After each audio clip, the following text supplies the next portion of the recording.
嗨，大家好，我是你最喜欢的中文博主 Lilian。今天大家过得怎么样？开心吗？心情怎么样？天气好吗？工作顺利吗？学习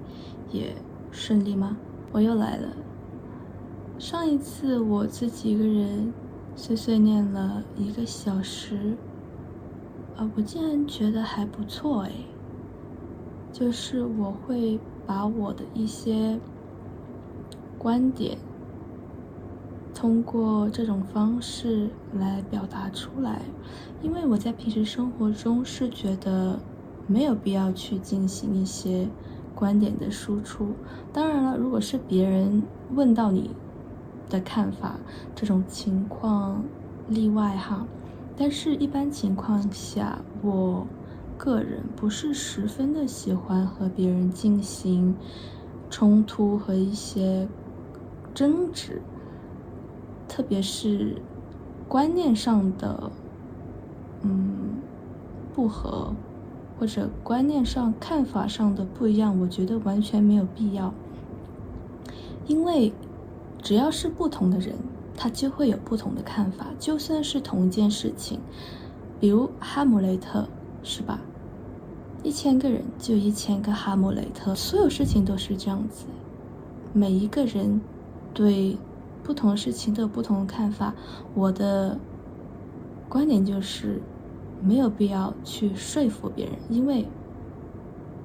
你也被说服不了，那为什么你要觉得你的观点一定要去说服别人呢？是吧？我觉得没有必要。我很理解他们的观点，他们的看法，他们这些世界观从哪里来，为什么会产生这样子的看法，这样子的想法，但是不代表我认同，也不代表我一定要去反驳你，我觉得没有必要。当然了，我觉得有些东西吧，它是需要一些，我觉得有些关系其实是有必要去进行一些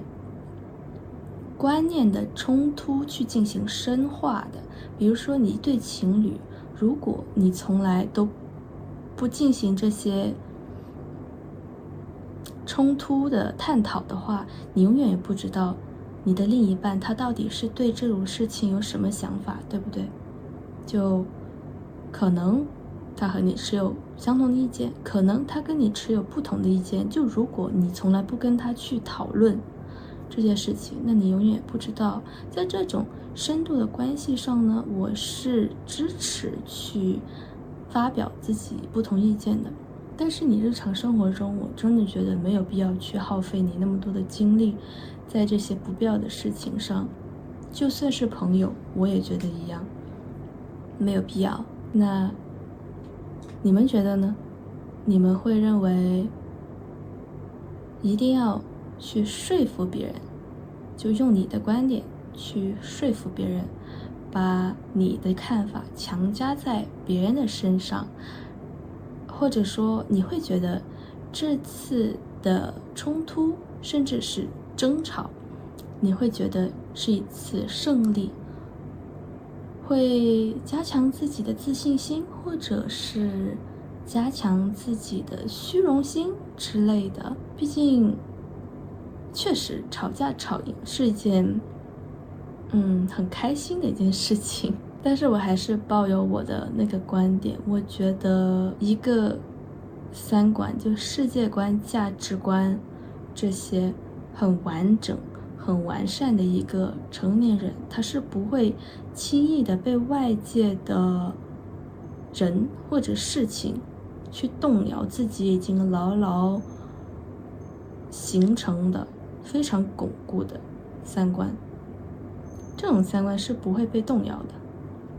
要像我以前还在读大学20、21这种年纪的时候，三观还没有形成的年纪，非常的容易会被外界所影响，会去吸收外界的观点，去形成自己的观点。那特别是我那个岁数的那个年代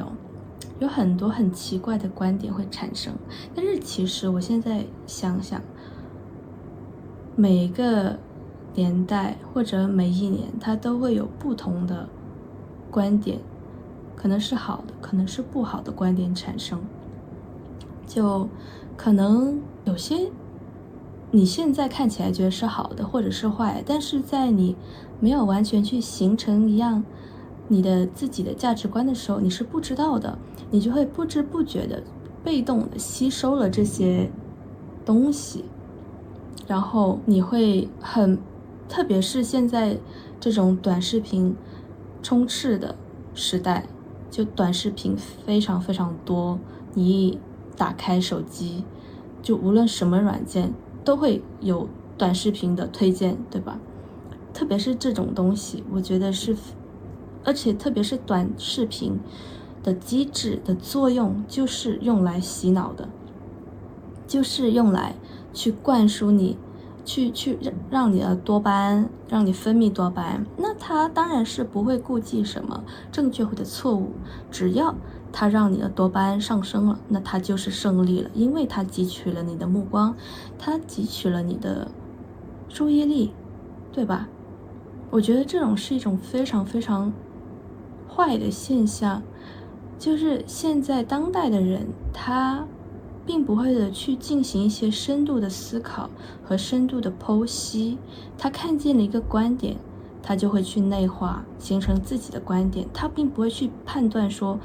这个是对的，这个是错的。特别年轻人就算了，还有一些老年人更是这样子，他会看着短视频的一些信息，他不会去判断错误，他甚至是一些非常稀奇古怪非常离谱的一些信息，他们都会当作是真的。然后每当我家里的长辈给我说这些相关的信息的时候，我真的是一肚子的火，我就叫他们，你不要再看那些短视频了，他们都是骗人的，没有必要老是去看那些东西，都是假新闻，都是假消息，好吗？就我每次我都会忍不住说他们，叫他们不要再看那些短视频了，真的是看坏人，看坏脑子。你说对于老年人来说都这样子，别说青少年了好吗？青少年那个年纪这么小，什么都还没有形成，你说那些短视频的那些东西，还特别现在很多短剧什么霸总啊，还有什么各种你斗来我斗去的，而且短剧嘛，它就是为了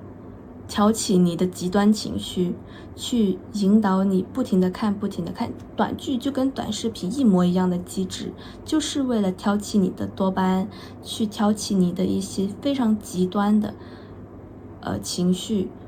比如愤怒、嫉妒、仇恨，甚至是狂喜，就是这些非常极端的情绪，它能够引导你去不停的点击，不停的点击，不停的观看，不停的停留在这个视频的上面，那它就成功了。它不会管你任何东西，不会有什么正确的引导啊，不会说有什么好的去深度的思考，没有。所以我觉得现在这种视频的这种氛围非常的糟糕，对青少年的影响甚至是坏脑子。就我刚才说，你青少年你大脑都没有发育完成了，就被这种东西给洗脑，那你以后会形成什么东西？是不是？其实我小时候刚好是智能手机发明出来那个时代，我真的觉得非常新奇，我也很幻想，我在畅想以后到底会达到什么样神乎其技的那些高科技，但是我没想到会是现在这种样子。现在这种 AI 短视频充斥着每一个人的手机，太糟糕了，真的是太糟糕了。我本人不是十分喜欢，也不是十分喜欢，我没有看过短视频，我也没有下载什么 TikTok 啊 Shorts 啊这些真的是短视频，我从来都不看。我也不知道，其实我这种人吧，我这种缺乏多巴胺的人，我觉得我看这种东西可能会上瘾，但是我又从来没有看过这些东西哦，很神奇。我也不觉得我会去看，所以我也不觉得我会沉迷其中。我个人更加喜欢的是看图文，就是现在嘛，不是视频当道嘛，所有的平台都在推荐视频、长视频、短视频，但是我还是更加的喜欢图文。为什么呢？可能是因为我觉得我现在研究思考了一下，我发现可能是因为我是急性子，我看你短视频，我还要去等，从第一秒还要等到最后一秒才知道你这个在讲什么。那我看图文，因为我看东西速度非常快，我看了你就这样子一滑下去，我就知道你全部在说什么东西了，我可以看得很快。又或者你写太长了，我可以不看，我直接滑到下面评论区上面看大家在评论些什么东西，是好是坏，那我就知道了，是不是？我就是这样子更加喜欢图文一点。但是我觉得图文有时候也不一定比短视频要好，因为其实很多图文它为了博取流量去吸引你的眼球，其实都是一个套路，都是为了去制造冲突，比如挑起你一些愤怒的情绪啊，挑起你一些这样那样的情绪啊，就多点评论啊，多点浏览啊，多点转发这样子，是吧？我很不好意思的说，其实我也会点进去那些文章看，什么被占车位啊，或者说宿舍冲突啊，还有什么婆媳矛盾啊，还有什么朋友之间的什么吸血鬼朋友啊，这些很典型的制造冲突的帖子，我还就是我会点进去看，我知道对我的情绪非常的不好，我知道会让我形成一些十分不好的情绪，但是我就是觉得好看所以我也不能去责怪那些喜欢看短视频的人，对吧？因为我其实能够理解他们的这些心情和他们的动机，没有错了，就是你各自有各自喜欢的东西而已。好了，我一下子一开机我就砍了这么久，我都忘记跟大家说了，就是我的这个视频就是单纯的我自己在碎碎念，在输出我的经历啊，我的看法啊，我的观点啊。你不一定要坐在这个电脑面前去一直看着我的视频，你可以去后台或者缩小屏幕去做你的事情，然后把我的这个视频后台播放就可以了。因为我觉得我做这个视频的目的更多的是给你1小时的陪伴，就是可能当你在学习中文，你缺少很多，就比如说你前阶段初级的你学完了，你开始进阶了，但是你到进阶你发现你没有任何的语料可以输入，可能你会去看一些 vlog， 可能你会去看那些 podcast， 那些很多个人2个人或者很多个人在进行某个主题的对话那种 podcast 播客，我觉得都可以。但是因为我自己学语言嘛，我也说了，我会更喜欢这种我可以在做我自己的事情的时候，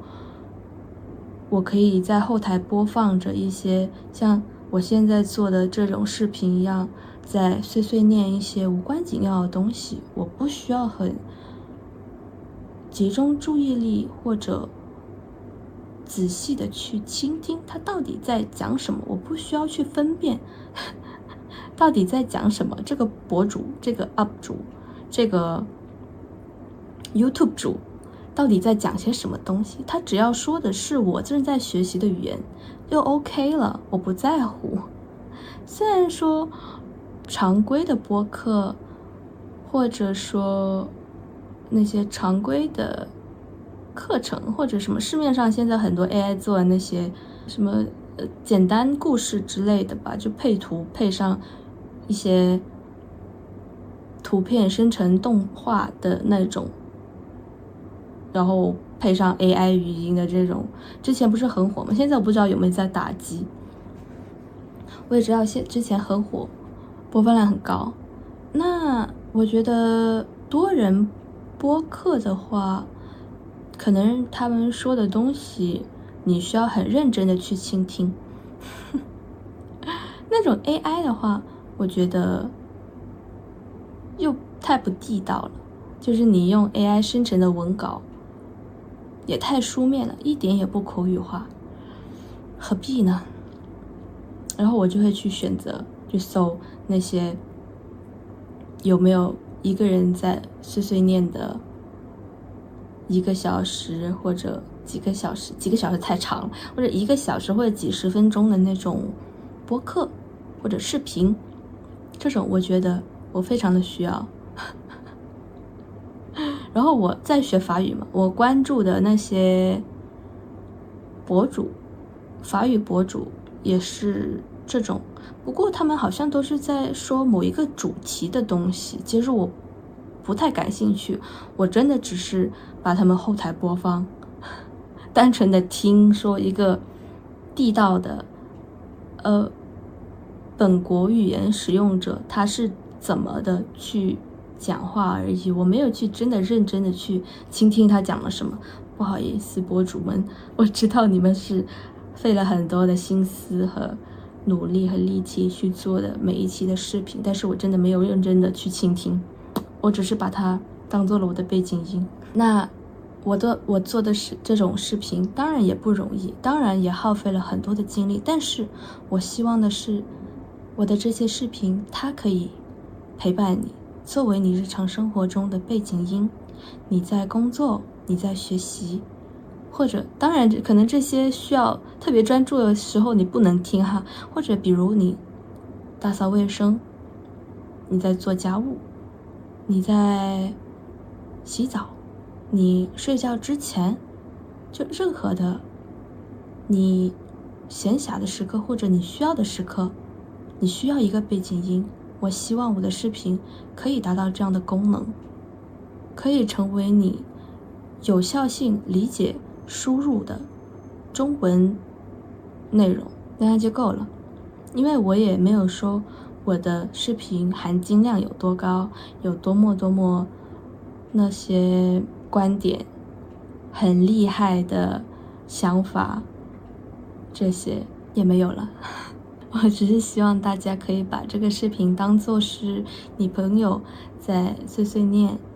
平时的日常一些小话题啊，或者可以和你一起讨论的内容，这样就够了。我也希望你们会喜欢这样的形式，因为我其实一直在找类似的法语的内容，或者大家有没有推荐呢？或者大家在学习中文嘛，那你们有没有学习其他语言呢？或者你们自己的母语是什么呢？因为我看见我的频道有一些美国的观众啊，加拿大的观众啊，还有英国的观众，还有阿联酋的观众们，就是我看那个地理位置嘛，还有很多这些其他国家的观众们，我就很好奇，在听这期视频的观众们究竟是在说什么样的语言作为母语呢？那你们有没有说第二外语呢？或者说你们有没有正在学习除了中文之外的其他语言呢？很好奇，我觉得大家都好厉害哦，真的非常厉害。我觉得会多国语言的都非常厉害，我没有在自夸，我在夸大家，大家真的很厉害。好，我讲完了我的开场白，就是我刚才叭了一大堆。那我其实想说的是，大家可以把我的这个视频当作是你日常生活中的背景音，你完全不需要去理解和听懂我说的内容，你只需要把它放在那里，自动播放，把它当做你的一种有效的中文理解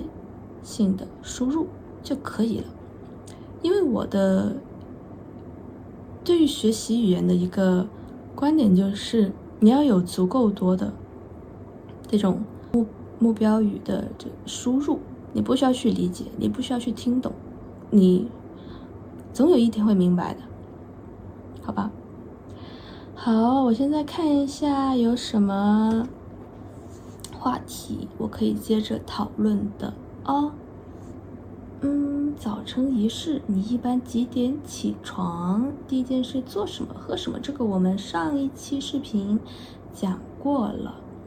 接下来是最近看的电影或者电视剧。对了，说起这个，大家最近有没有看什么好看的电影之类的电视剧什么的？有没有？你们在看些什么东西？其实我本人是很少，我也不知道为什么，可能是我太急性子了，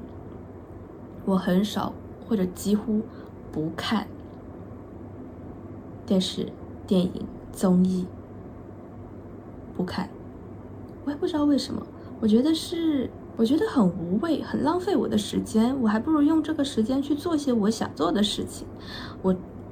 应该做的事情，我值得做的事情，是不是？反正我就是很少，几乎不看，就很少，一年看1-2次这样子吧。去电影院看电影的话，电视剧也是看大家的反馈吧。如果这个反馈某部上新播的电视剧很火，那我就可能会看个1-2集，好无聊，我就不看了。那如果1-2集还是很好看，那会接着继续看。而且我这种有高度专注强迫症 hyperfocus， 就我对某件事入迷了，我就会很恐怖的把我的全部的注意力都会放在这件东西上面。比如某部新开的剧，它播到12集，它总共有30集，它播到12集，我会一个晚上把这12集全部看完。然后当我不看了，我就永远再也不会看这部剧了，无论它后面是好的还是坏的。就当我的那个高度集中注意力的时间段过去了之后，我就再也不会把这件事情捡起来了。我觉得我好典型 ADHD 是吧？太好笑了。就虽然我是这种性格，但是最近我确实真的看了一部电影，和我的朋友们。其实我在我家的时候我就很想去看，但是那个时候那部电影已经有上了差不多有1个月了吧，然后它都快下架了。我看见大家都在推荐说看它的 IMAX 版本的，说非常好。那我看了一下我家这边的排期，发现已经没有了，或者那个时间真的很阴间，那个时间段看完都已经凌晨的那种了，就算了吧。但是我真的很想看谁知道啊，我不是上上周跟我朋友去旅游了吗？就在那个城市我看上了这部电影 IMAX， 真的是开心的。那我看的这部电影就F1 the movie， 就那个 F1 电影，布拉德皮特主演的那部讲赛车的电影。其实我偶尔就有关注 F1 赛车圈嘛，就他们前20那些选手，前20不至于，前10那几名选手我几乎都认识。就没想到居然拍了一部大电影，它是布拉德皮特拍的。然后我还搜了一下大家对这部电影的评价，我发现大家评价都很好有些居然都3刷4刷了。哇，我真的想，那时候我就想，哇，评价这么好吗？而且大家都在说这部电影你不在影院看，那还有什么电影值得你去影院看？我就被这句话点醒了，因为我平时看电影也是这么个想法。我说，电影这种东西，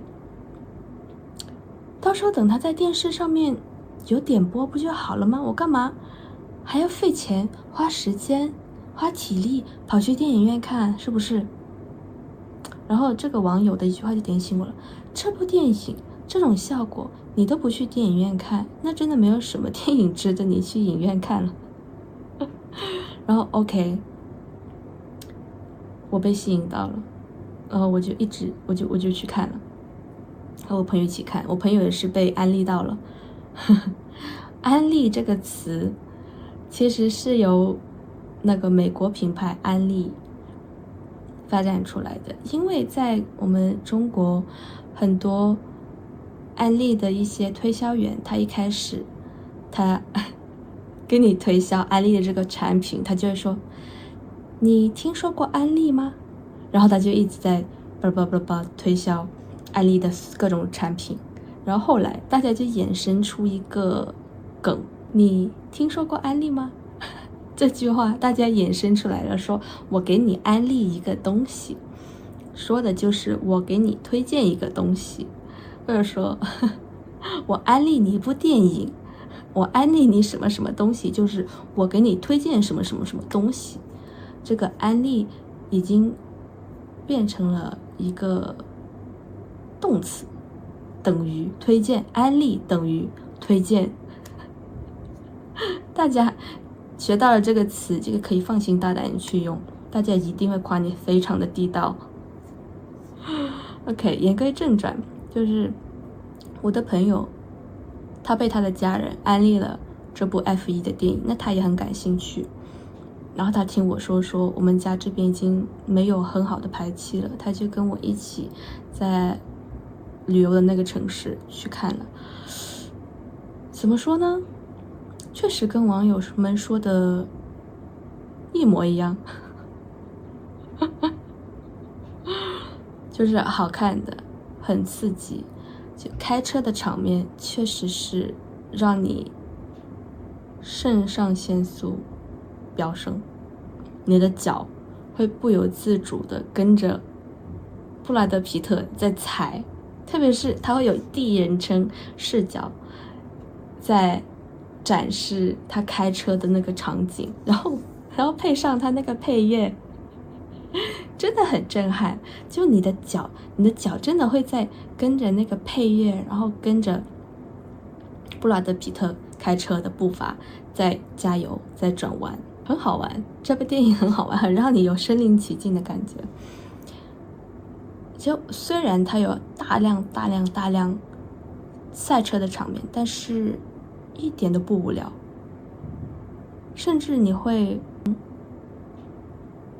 深入的去体验了在赛车上面的感觉。就虽然我有开过卡丁车，但是那感觉就不一样，好吗？你开卡丁车跟开个 F1 F2怎么可能有的比呢？是不是？就这部电影确实安利得还不错，我个人觉得是好看的，而且我本人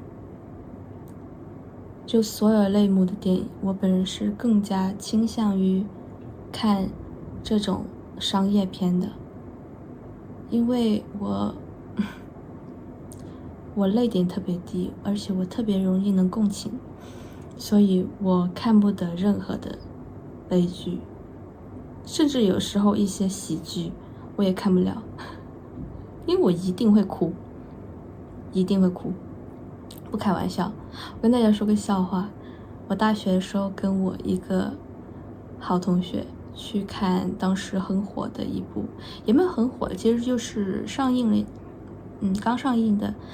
一部喜剧。我们在看到一个好笑的场景，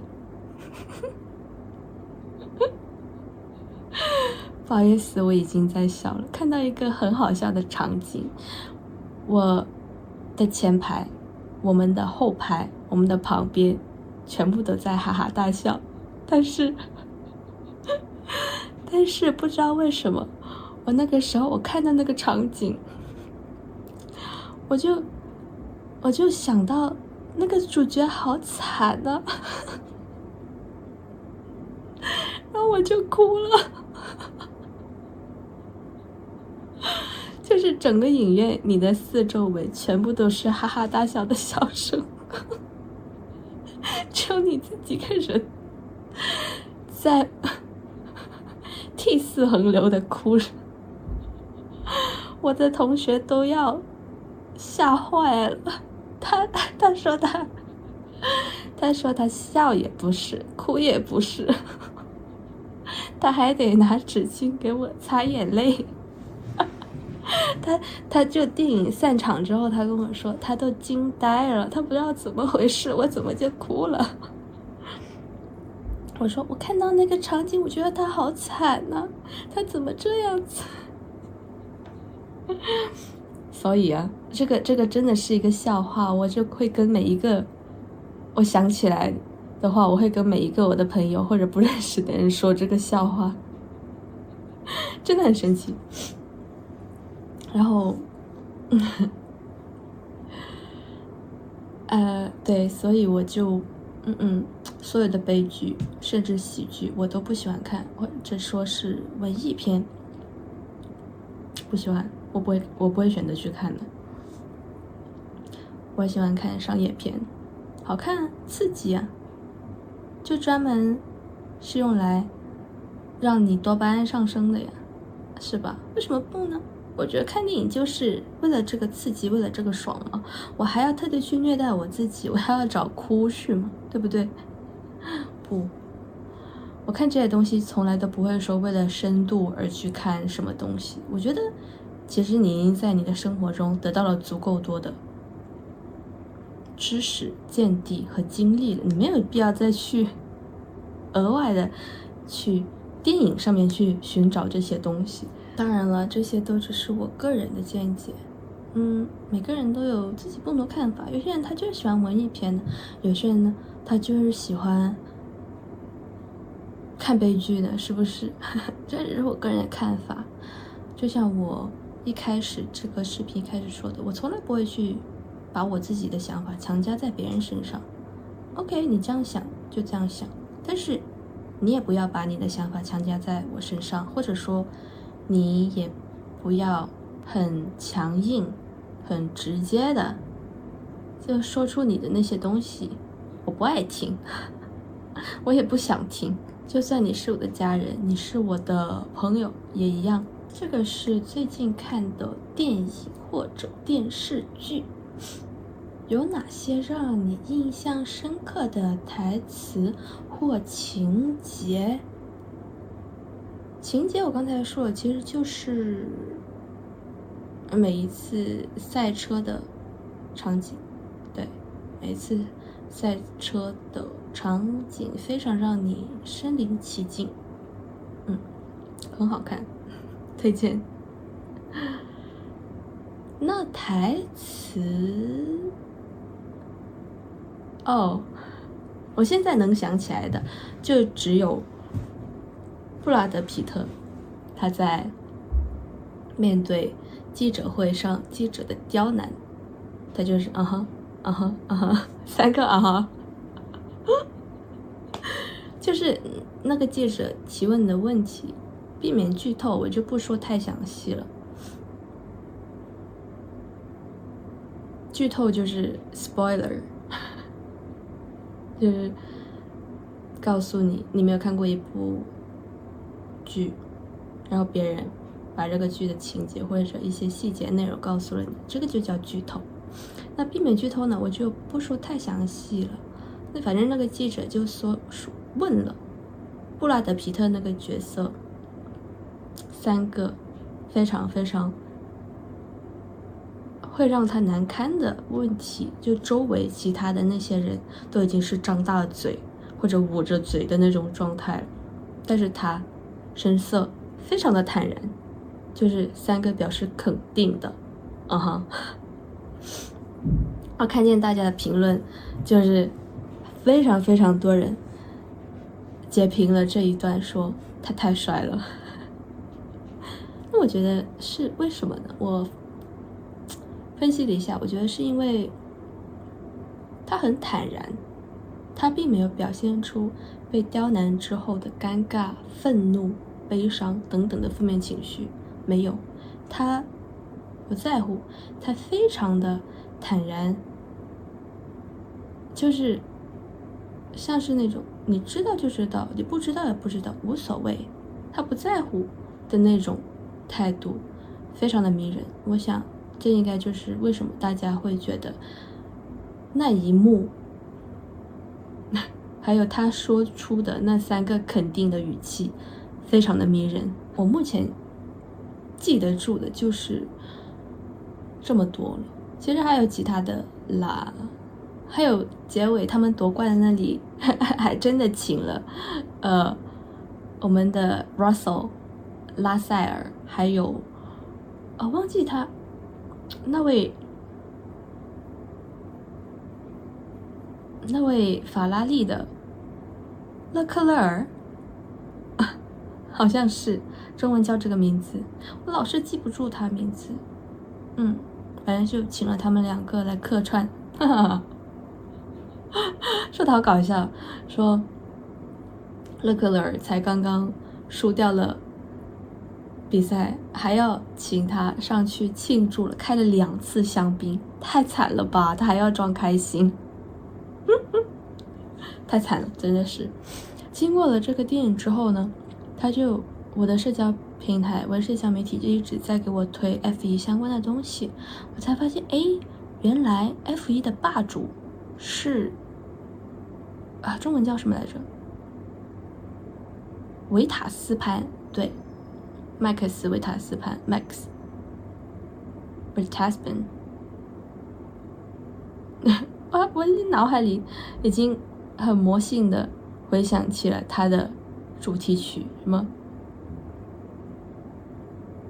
忘记了，不好意思大家。但是那个真的很魔性，就是大家已经变成一个梗了，什么嘟嘟嘟嘟的那个旋律很魔性。就科普了一下潘子的事迹，汽车人，大家都叫他汽车人。他的唯一的兴趣爱好就是汽车，真的好牛哦！他是5连冠了，已经是吧？不是5连冠，是5冠王，就5冠，没有连。然后还有说是上一季的雨赛，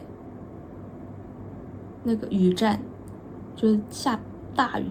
大家在雨里面的发挥都不是很好，但是他是连超了17位夺冠的。好像说就是那一战之后，大家对第一名，大家对所有现役的赛车手的天赋啊什么的都已经没有悬念了。之前大家还会去争执一下，还是争吵一下谁是第一名谁是第2名这样的，好像那一次之后第1名毫无疑问就是潘子了。那还有什么呢？回忆童年最爱玩的游戏，最喜欢的小吃，最难忘的暑假经历。首先是童年最爱玩的游戏，我其实不是很喜欢玩游戏，就是特别是竞技类的，会跟别人，可能又是因为我性格原因，不喜欢跟别人起冲突，我不喜欢任何会有对手的那种竞技类的游戏，我不喜欢。而且我那个毒品这叫什么？游戏品吗？非常不好，我输了之后会很难看。所以我知道我自己是什么样的人，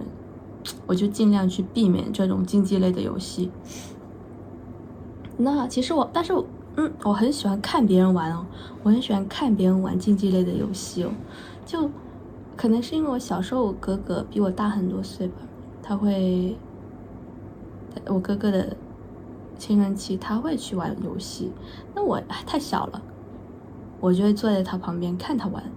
可能我这个习惯就是那时候养成的吧。对，我那时候就养成了这个习惯，特别喜欢看人打游戏，很好玩。就是第一，我自己不用去承担输赢的后果；第二，我还可以享受到游戏的乐趣，为什么不呢？是吧？这是为什么我特别喜欢看别人打游戏，而不是我自己亲自去打游戏。那你们呢？你们喜欢玩游戏吗？我觉得应该很多人都喜欢玩游戏吧，特别是青少年时期，甚至现在长大了成年人了也喜欢玩。那你们喜欢玩什么游戏呢？还有最喜欢的小吃的话，现在就是我上一期跟你们安利的那种包装的那种辣条，你们一定要试一下辣条。非常非常地道的小吃，辣条，还有各种泡面，还有什么？我想一下，我前2天我才买了一大袋零食回来呢。哦，辣辣的金针菇，那种小包装的，要香辣口味的金针菇，哎呀，好好吃。还有啥呢？各种肠仔，就小肠子，这么小，这么小，这么小。这么小的烤肠，然后它的包装也特别特别小。它现在改，以前有6个，现在变3个了，真讨厌。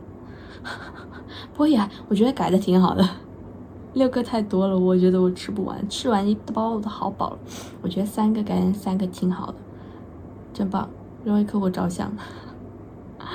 然后还有什么？还有大一点的玉米肠。这个玉米肠这么大，好吃，也不热气，热气，广东人的口头禅，这个热气，那个不热气。因为广东人比较，我们这边比较湿，也比较热。其实我一直不是很明白为什么。同样是湿热的地带，东南亚那边会吃酸辣的，吃酸辣口的菜系，但是广东这边呢，他会吃清淡口味的。因为我听别人说，你东南亚吃酸辣口味就是为了排湿，然后促进胃口食欲嘛。那广东这边也很热啊，为什么呢？为什么就是吃清淡的为主？然后大家说，因为我们这边湿气更重，我也不是很懂，湿气更重不是也要排湿气吗？还有热气，大家知道热气是什么东西吗？这是一个非常玄学的东西，特别是你吃了一些炸的东西，吃了一些比较。一般是炸了，对我来说，或者对于我们这个地区人来说，炸的东西就是代表热气的东西，它就是吃了你的喉咙会痛啊，吃了你会上火，这也就热气。反正你就喉咙热气什么症状，你喉咙痛啊、头痛啊，各种症状都可以一律称为热气，或者说你有湿气，各种广东人的术语。那这时候你需要什么呢？你需要一杯凉茶。凉茶这个真的是也是千人千面，有甜的有苦的。那当然真的一般是有功用的，有功能的，有效果的，肯定是苦的难喝的那种，对吧？因为我喜欢喝那种甜味的凉茶，甘蔗啊、毛根啊、板蓝根啊，还有什么？就这种吧，甜的，挺好喝呀。干嘛要没苦找苦吃？就当然就是你真的喉咙很严重的痛啊，或者各种症状比较严重了，你就去吃一个苦味的班沙凉茶之类的。外国朋友们，你们有勇气的话，或许也可以去尝试一下。反正很多本地人都受不了这东西。我发现我好像给你们安利了好多吃的，还有一些养生的，我觉得真的就我作为本地人，我真的可以向你们保证是可以尝试的，我真的才会去建议你们，去给你们这个建议，不是网上那些网红为了哗众取宠啊，为了去博眼球啊，为了去拿流量啊，而莫名其妙推荐给你们的东西。 No， 这些都是我自己日常生活中会用到、会吃到、会去做的东西，我也只是随口一说我也真的没有说想特地去安利什么东西这样子。那这个就是最喜欢的小吃，我好像还没说完，忘记了。我去云南的时候有吃过手剥笋，就用手好像大熊猫一样，用手一片一片剥下来的，好好玩。我觉得它吃，就比起吃，它更多的功能是玩，非常好玩，一个个剥。但是云南那个是真的确实非常好吃，因为云南它那边不是靠近云南那边，它有傣族嘛，它就会有傣族菜。那傣族菜是什么？傣族菜就是手抓饭，其实跟泰国非常相似，也是酸辣甜口的菜系。我吃的那个它是有一个大大的一个像钵鸡一样的东西，然后它会用一些芭蕉叶铺满那个钵鸡，其实只是为了好看了，没有必要。那个钵鸡真的很大，我觉得是为了突出他们傣族文化饮食的这个特点而已。大家也可以去尝一下，就大家去云南玩的话，可以去试一下这种云南傣族手抓饭，就非常大，还便宜，非常大。它有烧鸡，有糯米饭，有烤鱼，还有什么？有我说的手剥笋，但是手剥笋应该不是每一家都有，是我去的那一家它的一个特色。还有啥？还有解辣和解腻的青瓜、土豆，那什么？反正我觉得挺好吃的，东西还挺多。而且它不是很大一个圆形的钵鸡吗？它就中间放了个什么忘记了，反正中间一大块，然后四周呢就摆着各种我刚才说的菜，什么烤鸡、烤鱼，反正中间是烤鱼，然后烤鸡、土豆、青瓜，手剥笋、糯米饭之类的，就围着一圈，看你买的是多大盘的，就它有不同分量，它就有不同尺寸嘛，这样子。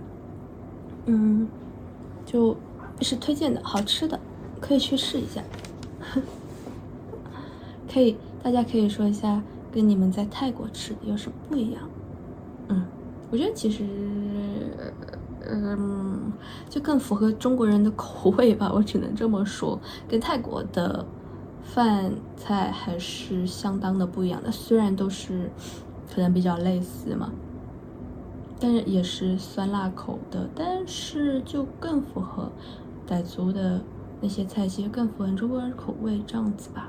还有什么呢？哇哦，54分钟，一下子讲了这么久，我这好牛啊！我好厉害啊！现在我真的可以一个人讲很久。我觉得可以，我觉得这种自己一个人碎碎念可能是我的天赋，很多人可能学不来，有可能很多人他想做这个系列，但是他没有这个口条，没有这个精力。我真的很佩服我自己。还有什么？咖啡和茶，这个我上期好像讲过了，我选择咖啡。其实茶也是个提神的东西，但是我没有怎么尝试，要不我下次试一下，因为我是试了，我知道说咖啡它真的是能让我提神，而且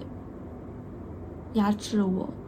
胡思乱想、压制我走神的这个迹象的一个好东西。但茶我暂时不太确定它有没有这个功效。那好，问题来了，大家咖啡喝茶，你选择哪一个呢？我觉得很多如果不是亚洲文化的朋友们，可能会选择咖啡比较多吧，是不是？或者是英国的小伙伴们可能也会喝茶比较多吗？不太确定，你们告诉我。还有我有看到一些其他博主的 vlog， 发现他们喝咖啡哦，都很精致哦，自己买咖啡豆，用那个小胡子放咖啡豆，然后是在那里磨成了粉，然后用那个一个过滤纸吧，好像放进去，过滤，加热水，哦，过滤，好像滴漏，这个其实叫手冲还是滴漏，然后就滴在那个胡子里面，然后放冰啊啥的，好精致，好有仪式感的，不像我每天就一个速溶，我觉得速溶挺好喝的呀，雀巢呢，贵东西啊，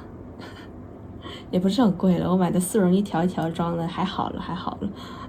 城市与家乡，你现在住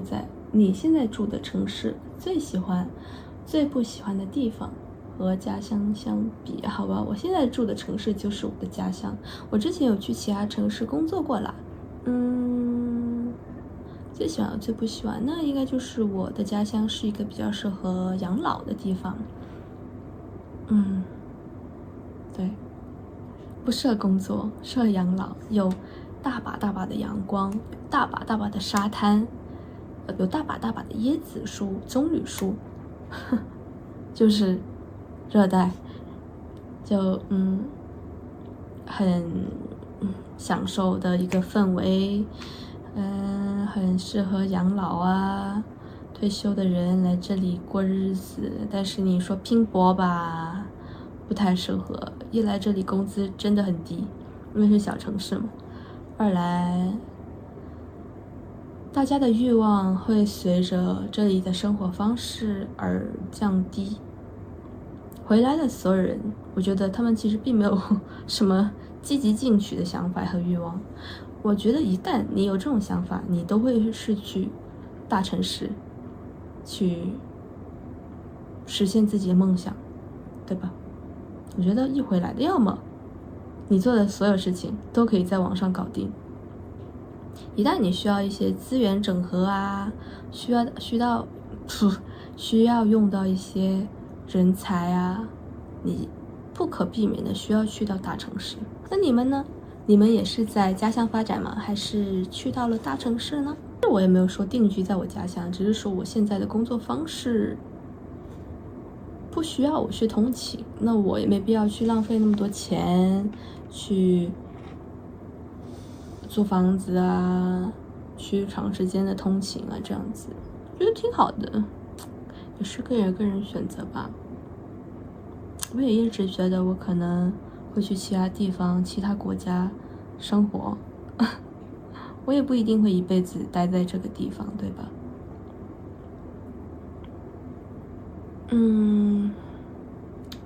最喜欢和最不喜欢，其他城市的话，我觉得最喜欢的就是他们的夜生活会更加的丰富，娱乐的项目和娱乐的活动会有更多的选择。对，就比如我们小城市的话，你的娱乐项目有什么？几乎没有，唱 KTV、打桌球，还有什么？没有了，真的没有了。什么射箭、卡丁车，还有什么？要么就是这些养生的享受的项目没有了，真的没有了，真的。太少可以选择的东西了。所以我觉得大城市最好的地方就是它的娱乐项目，它的各种项目会更加的多。不喜欢的也就是人太多了，人真的太多了。唉，那时候上班每次早晚高峰的通勤，真的是什么个挤法？我就跟大家说过了吧，像日本那种，虽然没日本那么严重那个程度，但是就是你前面这里就是贴着个人，你后面那里也是贴着个人，就贴在一起的。贴在一起的那种距离真的很可怕。好彩我住得近啊，只需要忍受短短的距离。我那些住得远的朋友就是这么的挤着过去的啊，太可怕了。这个是我最不喜欢的地方吧。不过这个也是大城市的缺点，这个是无可避免的，你只能说自己去适应，或者说有些人不在乎这个点，是吧？没有所谓。那下一个是什么呢？方言趣闻，你会什么方言？有什么听不懂或很好玩的口音经历？你会什么方言？说英语的朋友们，其实方言的话，我觉得其实更多说方言其实是不同的口音这样子吧，对吧？不同的语言，不同的口音。比如西班牙语也有分南美口音和西班牙那边的口音这样子，因为这种一个语言呢，它不算方言吧。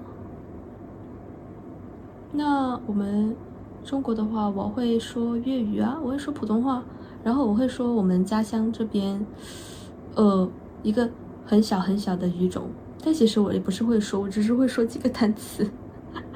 因为我不是那个地方的人。我就只会说粤语。那有什么听不懂或很好玩的口音经历？我这个说起来，最近还真有一个，就是我朋友不是从法国回来吗？他在那边生活了8年，就很流利了嘛。但是我觉得可能也是在那边生活的太久了，他现在说话有点带着法语的那种含糊，就听不懂他说什么了，一句话经常要哈好多遍，或者你说什么啊？而且不是我一个人的问题，我觉得不是我一个人的问题，是我们去旅游的途中去探望了他的朋友，他的朋友也出现了这个问题，那就不是我一个人的问题了，对吧？然后我们回来我们家乡这边去约了我们共同的一个朋友，那我们共同的这个朋友也听不懂，那真的不是我的问题了，对吧？真的不是我的问题了，对吧？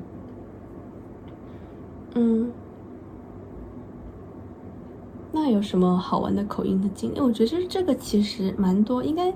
大家都蛮多这种经历的。因为我觉得这个是一个非常有趣、好笑的经历，特别是粤语地区的人嘛。我们大湾区，比如港澳啊，或者真的是广东地区的很多人，他讲的普通话不是很标准，那他们就会说一些粤普、港普。真的很好玩，大家可以上网去搜一下相关的那种口误啊，或者就是标准的粤普、港普，真的很搞笑。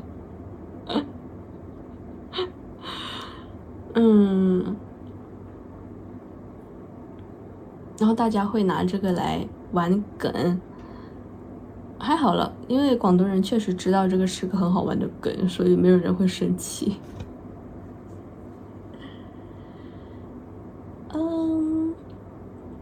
话说 GTP 它给了我15个话题，我现在说着发现我才说了6个，那我其实还有很多东西可以说。我真的那么能说的吗？我真的好厉害哦。我也可能是平时压抑自己太久了。我觉得这个真的是一来对我自己来说是一个很好的输出的一个途径，也是让我发泄自己，或者没有发泄自己了，就是分享我自己观点的一个途径。因为像我刚才一开始说的，我平时面对真人的时候，我是不会怎么去输出我自己的观点的。其实我有一大堆东西可以输出，虽然不一定是正确的，但是我自己真的有很多想法，很多的概念，很多的知识，我觉得我可以去传播的。但是因为我不想起冲突，所以我从来就不会去分享。那我觉得现在这里是个很好的途径，去我自己碎碎念一些我的想法，我的观念。也很感谢大家愿意把我的碎碎念作为你的背景音，也感谢大家愿意花费一些时间来听我的碎碎念，非常感谢。那这里也差不多1个小时了，其实1个多小时了。为了避免上次那个要补录的情况，我现在录久了一点点。那其实现在已经是够时间了，我下一期我也不知道说什么内容，反正每一次我都是闲聊。再次感谢大家对我的包容和对我的喜欢。我是你最喜欢的中文博主Lilian，希望我下次也还能再见到你。谢谢你们，拜拜。